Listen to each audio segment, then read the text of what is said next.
only evangelist Muparinga. I'm such a fan of his work and his sermons, and here and there I always put them on my status. Evangelist Muparinga, thank you so much. No kuchinganiza chitenda ndikutwandira nguva.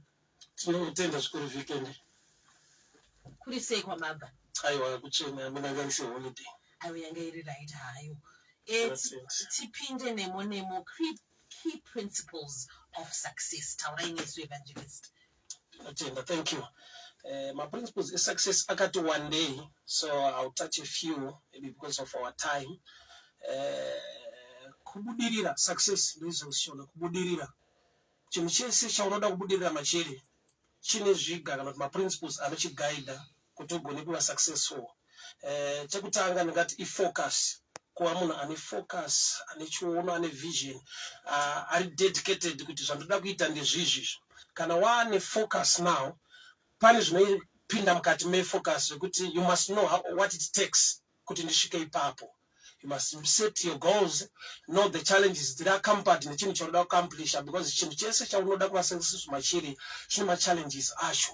Chine ma-sides mamwe ari negative yekuti dzimwe nguva kana usiri strong, usiri dedicated, unogona kutoluza focus ukasiyana nazvo. So you must have a focus yekuziva kuti ichi ndo chandinoda kuita and I'll stand on it. No matter chinouya chindirwisa zvakadi, I'll stand. And there are times that hazvisi zviri negative beds zvinokuda kubvisa pafocus. Zvimwe zvacho zvinhu zviri so entertaining but zvisiri necessary. For example, I love the Bible. Judges chapter 14:5. Samson, he faced a lion. Achienda kutimna. Ari permission yamwari. He faced the lion. That was a challenge, a negative. But ukatarisa Moses, Hebrews 11:25. Bible unoti wakaramba kuenjoy the pleasures of Egypt. Akaramba kuenjoy the pleasures of Egypt. Nekuda kwekuti anga aine vision. Anga aine focus. Moses waberekwa to take people out of Egypt kuti vaende promised land. But nguva yaberekwa kwaiuraiwa vana vakomana, iye haana kuurawa, but akada kuuraiwa mentally nekupiwa a good life ari a slave. So there are times yekuti unoitirwa chinhu chakanaka panguva isina kufanira kunge chichiitika kwauri nekushayiwa focus wechicelebrate wechiembrace yet uri kuuraya vision nepfungwa yaMwari. So Moses chakamupa kuramba chinhu chakanaka. Sometimes it's hard nekuda kwokuti chinhu chakanaka. People are trained kuramba zvinhu zvakaipa kusagamuchira zviri negative, but there are times when you are mature uri munhu ane focus in life une zvinhu zvaunoti no to, zvekuti sometimes your friends vanogona ngokuti uyu haana kurongeka ende achiramba zvakadai. So like vasikana vagirls kuti panouya munhu ari kuti ndopitira zvakati ndopitira zvakati ndopitira zvakati, then unonge wasara because wamwako they are into it, but nekuda kuti une focus in life unoti no to those things. So kune zvinorambwa zvakanaka because uri munhu ane focus, munhu ane dedication, ari kuziva kwaari kuenda. There are times yekuti mufocus yako chimwe chinhu factor inonzi time inopinda pakudai. So kuti pane nguva yekuti une zvauchada kuachieva, but for the meantime une zvaunozvimanikidzira inenge discipline. So ndaitaura nedzimwe shamwari dzangu kuti kuroja kuri right, but kuroja panodhura isaini yekuti une mari yakati one day but hauna focus nekuti unozodawo pako because you are wasting all the money. Uchiisa paimba waandika status musociety, vanhu vari kukubhiga, maphotos uri kutorwa uri padheni nekudii but hapasi pako. So there are times yekuti tsvakawo pangori right, but panodhura bvisa pekuti you need to save something. But there are times yekuti nekuti hauna focus, you want to be munhu anongoonekwa musociety, you waste time nemoney nekuita zvinhu izvozvo. So success manje inokumanikidzira kuti uite kunge munhu asingadi zvakanaka but uri munhu ane future yaanoziva kuti yandiri kuita secure nekugadzira. So kune zvinhu zvinonakidza zvisiri right panguva yaunenge uri uchinyatsoziva kuti pane nguva yazvichandiitira zvakanaka. So munhu ane focus anogona kumanage time.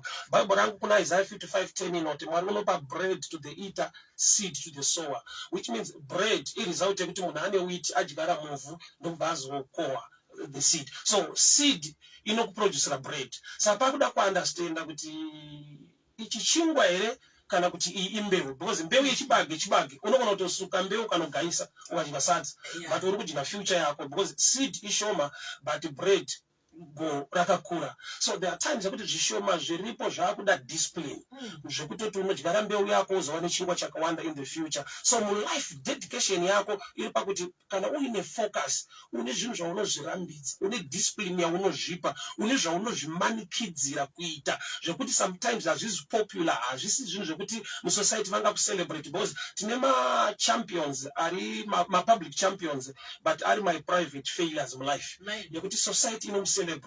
society inotaura nezvake, ari kupisa, ari kurira. At the end of the day unotozoona kuti tine vanhu vatakadiscover kuti azoshayika pai vanhu vakuda kundomuviga vakuti andei kumusha nemusha wacho hauko netumba turuko hatuiti nepaaigara pacho ailoja to an extent yekuti vanoshati but munhu anga ari a champion. Yes, he was a champion papublic, but it was a private failure nekuda kwekuti akada kupleasa society akaluza focus. So life inodaro kuti dzimwe nguva you become a champion in a wrong area zvekuti vanhu vanokucelebrata mune zvimwe zvinhu zvisina nebasa mulife. Kana tichiti wrong area ndikuda kuti kune zvinhu zvekuti kana uchiita iwewe mumwoyo mako unotoziva kuti zvinhu izvi izvi handitomboda kuti vana vangu vazozviitawo. Kune zvinhu zvekuti ndaita sevarume tichingoudzana kuti zvinoita here kuti ushuvire kuti mwana wako aroorwe nemunhu anenge iwewe. Varume vese vakati zvibuda kuda kupashari right. Saka kutoita zvinhu zvisiri right, zvatiri kuita hazvisi handiite. Saka usaone machitiro ako nemisikanzwa yako kuti mwana wako akaroorwe nemunhu anenge iwewe hautombodi. Kureva kuti iwe uchitanga kuvenga zvaunoita but unozviita hamene kuti wangozvigamuchira sei wazviemburesa sei vanotoziva kuti zvazvisi boys ndizvazviita handitomboda kukwasha nengenyini kana mungana kuti mwana wangu aite seunhu wangu nekuita kwangu handidi. So there are times that you become a champion in a wrong area. So discipline inodiwa ndeyekuti kune zvinhu zvaunofanirwa kuramba, une zvinhu zvaunofanirwa kuti izvi handiite zvakumana zvichinakidza zvichipleasa society but nekuti uri munhu ane focus. Munhu ane magoals, munhu anoseta magoals ake, munhu anoziva kuti kana ndisati ndagoisa hapana chekumbocelebrata. Saka kubhora unozoona kuti munhu hapana munhu ndaitamba bhora waitokapinza munhu Matia so waifara but it's not a goal. Gallery inosumuka munhu anzvengwa skill but at the end of the day skill ikakunyima goal it's not worth it. Skill ikakunyima goal it's not worth it. So kucelebrate kwamawrong areas nekufarira zvinhu zvisirizo inyaya yekuti hauna magoals, hauna focus. Munhu asiri kuziva kwaari kuenda kwaarikoko ari right because haarasiki. Munhu asiri kuziva kwaari kuenda haarasiki. Saka haazvicorrect because haakutomboziva kwaari kuenda kwacho. Saka anongofara nokungoti pane kwandiri but munhu ari kuziva kwaari kuenda ane panoita point of correction paanomboreflecta life yako kuti ndizvo zviri zvandiri kuita ndiko kwandiri kuenda. So success inoda zvinhu seizvozvo ende mamwe madecisions ane boldness ekuti sometimes hazvisi popular kusociety but unotoziva kuti aiwa zvinondikuvadza nokuti kune zvinhu zvakanaka pamberi pevanhu but zvaunoti ukanyatsomeditata unoegonesa zvinhu zvazvina kunaka. And there are times the circle of friends determines kuti success yako inobuda here. Because kune vamwe vekuti haiti munhu kungosipapa kungotandara kugoita vanhu vanoti vanokuencourage kuita zvinhu zvakanaka. Pane vanhu vekutoti aid friends mazuva andainwawo waiti ukada kumukwereta mari uri kubhawa aikupa, ukada kukwereta mari yekunopa family aiti udoita musoro nemari yangu, which means itype yeshamwari yekuti zvemusoro haadi hada kuti tingonwa tese. So there are times it's circle yemafriends iwayo. Tine vanhu vatakakura navo tichitamba navo hatina kuvasarudza because taikura but kana wakura une right yekusarudza. Unokura nevanhu uchitamba navo hadzishamwari dzako makakura mese but kana wakura une mafriends aunosarudza, une vanhu vaunonetsoona kuti these are the right people ndoseko yandinodai. Why? Nekuda kwokuti ukangounganirirwa nevese vese unoenda kwese kwese svaka vanhu vanokuencourage, vanokumotivata, vanokuinspire uita that circle. Unoona kuti success mauri haipotseke. Shona vanoti ukadziya moto wembavha unogona kutotakurwa nokuti uri part of the group. Zvoreva kuti ukadziya moto vanhu vari successful unogona kutakurwa une success because you are part of the group. So kune association inoda kuti umake a bold decision. And dzimwe nguva vanochita kuti ana ninga vaita uchitoudzwa uone kuchitamba nawo otozozviona wakundikana mulife kuti asi dai ndakasiyana naningi. Tine mafriends ekuti vabereki vangu vaenderamidza kutamba nawo but ndaitonomuudza kuti mudharangu asida mutambe newe sandozogona time. Saka unotozoona kuti ndakanzvenga mudhara but nhamo handida kuinzvenga because friend yangu ane maproblems aakanunzira mulife ekuti dai ndakangosiyana naye but nekuda kwekuti ndandisina that boldness kumaapproach tiri pamba hanzi kunodyira huro kunyara uchingoti mufeso wangu handibhuru wangu but unyatsoona zvaari kuita nezvaari at the end uzora life yenyu muri kuwira pasi but nekuda kwakuti you just trust nekungonyara kuti ndiye munhu wangu. Saka pane madecisions anoda kumekwa a boldness. Discipline inokosha whether ndifootballer whether ndiani every area yaanoda kuva successful munhu kune chinhu chinonzi discipline. Machampions ese atinoselebrate aye vane zvimwe zvikafu zvavakarambidzwa kudya zvinonaka, vane zvinhu zvavakarambidzwa kuita zvinonakidza kuti vagone kuramba vari machampions sekudaro. Inini izvozvo handina mazino 4 inyaya yekuti ndaifarira masweets machocolates ndichipa shuga kumba kureva kuti kushama zino kwandinako nhasi nyaya kuti ndakanakirwa but kunakirwa ikoko kwanishaisa mazino nhasi kuti zvinyatsonakirwa manje, you see. Saka there are times ekuti zvauri kuita zvinopedza mazino but zvinonaka. So there are times pakudakungozvudza soka discipline kuti ashuga inotapira maswitsi anonaka but mazino ndada. And there's a verse in which all things are permissible, but then not everything is beneficial. So but then it's not beneficial. That's true. Yeah, but so life inokuda kuti chinonzi discipline chinenyaya. Unoona suti yandakapfeka yakatonzi dry clean only. But kwandakatenga avambokuteera vachimonita kuti adini unogona kuwacha. But kana waiwacha mnawo wakufamba musociety vanhu vanongopenyana kuti zvaoma baba sana wakawacha. Because rine zvarinoita pane kakuungana kanongomakisa anokuratidza kuti wakawacha. So tine vanhu vari kuwacha life yakanzi dry clean only. And vari kuiwacha in privacy vachiudza kuti vari kutivhara. But kana akuzofamba musociety unyozoona kuti ichi life chakawachwa. Life chakawachwa. So display unofanira kuziva kuti aiwa chinhu chachiwachwe. Mari iri kunetsa but regai ndimbochiisa paside chichaenda kudry cleaner. So kune zvinhu zvokuti kuti discipline inodiwa. Ndakamborwara. So ndakaenda paNazareth 2006 nane TB. So chiremba akanditi kana uchinwa doro regera kana shuta fodya regera haana kunditevera kumba. Ndaipiwa right medication but ndandine advice ye discipline iri personal yekuti anditeverwe. Zvokuti uchitora right medication ukapotsa discipline iyo yawapiwa kuti uite wega, ma right drugs hashandi. Iwo ari ma correct drugs. Why? Nekuda kuti discipline iri so powerful. Ukanodzokera kufodya nekudoro uchinwa mapiritsi hashandi, unofa uchitora right medication because hauna personal discipline. Zvinhu zvekuti hauteverwe but discipline inorwadza because sometimes unorambidzwa zvaunoda. Discipline inorwadza, unorambidzwa zvaunofarira. Kuchikoro kumati ndaivenga ticha anorova because unenge usinatsoziva kuti ari kundirovera, unenge kuti kumapa pfungwa dzechifana dzedzi. But ndaitozoona kuti asingarove ndiyanga ari more dangerous because anorova ari kuti ndoda kuti future yako ive yakanaka, be disciplined verenga. Asingarove ari kuti ndandina basa newe future ichakurova. Saka chandinoziva future inorova kudarika shamhu. Because patairohwa tiri kuchikoro tiri madofo kuti chandaigona ini nhasi ngaimprove kuti ndiverenge ndaivirikidza zvimashotsi zvejiniso. Saka ndaitozodada pamberi pano ndarohwa but hapana iripo, hapana chandanzwa. But life manje, life, future, even wakavirikidza vashotiwa unorohwa zvisingaite. Mufuture unorovesa nadzimai vako nevana vako because unenge uri mukadzi wedofu, vana vedofu. Saka unenge wakurovesa vanhu vakawanda nekuti wakaramba discipline ukafarira kungoregedzwa. So there are times ekuti kuomeserwa kunobvisa chakaoma mangwana. I had a friend akarova munyuna wake zimbama, so mwana wamai vako unomukuvadza ndauda so andiri kumurova so that aregere kuzofamba futi usiku because ndikasarova nembama matsotsi anorova nesimbi. So pandiri kuisa ruoko panopinda simbi. Saka ndiri kutobvisa simbi yacho neruoko. Ndikasaisa ruoko mbama pari akasava nediscipline akasandisha mangwana anorova nesimbi tikaenda kunhamo. So there are times ekuti chipari chinhu chiri painful. Discipline inorwadza. Ini ndafarira kutamba bhora but ndandisingade training kunobowa especially on Tuesday. Because Tuesday amukave bhora kumhanya chete. Saka unorovha wozongoya Saturday kana Friday pakusetwa team. Nenyaya yekuti handidi the discipline part of the game, but discipline inocosta. Munoona team kana muplayer kanzinogona sei but kana asina discipline munongoziva kuti red card hatina kwatiri kuenda nemunhu anogona but hatina chatinoachievha. Gift iripo, discipline hapana, success inobva yashaika. So gift is not enough without discipline. So kana ukada kuva nesuccess une zvinhu zvaunofanira kuzviudza kuti izvi handiite but zviri bhora. Unenge unoudzwa nemafriends kuti handiwo kuti handisi kuenda ndoda kuita izvi. Why? Because ramangwana rako riri mumaoko ako.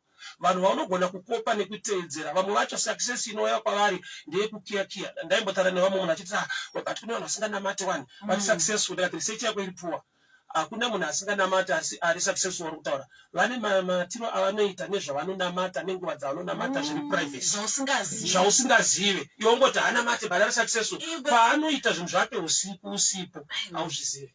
I guess that's always the argument. Kuchinga vanoenda kuchurch asi vatori nemari dzavo. Vane zvavanoita but zvavanoita zvacho hazvina Bible, hazvinyorwe, hazviudzwe munhu. Masecrets avo. Kusaidi kwako nandiriko kumishonga ndakamboenda un'anga. Une zvinhu zvaunoita kana vanongoona pabasa uchipromotwa so ukuti but hadzinde kuchaiti zviri kupromotwa kune vatakaenda but hazvitaurwe nawo. So you see vanhu vese vatinoti vari successful havanamate, vanonamata kungoti havanamate Mwari wedu, havanamate nenzira dzatonamata nazvo ene vanozviita in privacy. Saka kune dedication yekuti kana dedicated you need God in your life. And you can succeed without God, that's an error. azviite. Mwari andoti musave nevamwe vamwari kuda kuti there are gods in life. Zvimwe zvinhu mwari nezvimwe zvinamatwa nedzimwe nzira zvinoitwa in privacy. So iwewe kana usiri ikoko tsvaka mwari. Why? Because success isina mwari iri dangerous. Unogona kuva successful in a wrong area. A champion ari kucelebratewa nevanhu but ari failure pamberi pamwari nokuti zvaunofanira kunge wakauya wakaita panyika hauna kuita. So focus yako, discipline yako, iyo nemadecisions aunomeka ane boldness asina kakunyara kana kakutya anokubatsira nekuunderstanda time. Is it the right time yekuti ndishandise mari kana kuti ndiinvest? Is it the right time yekuti ndiborowa masmart akurohwa neamwe kana ndiinvest? Mafoni ariko atinotoadawo tinotozvidawo but iPhone hamugarwe, you see. Saka kana usina stand une iPhone inokwana mari yestand, sure uri bling bling patiri but uri roja kakudada.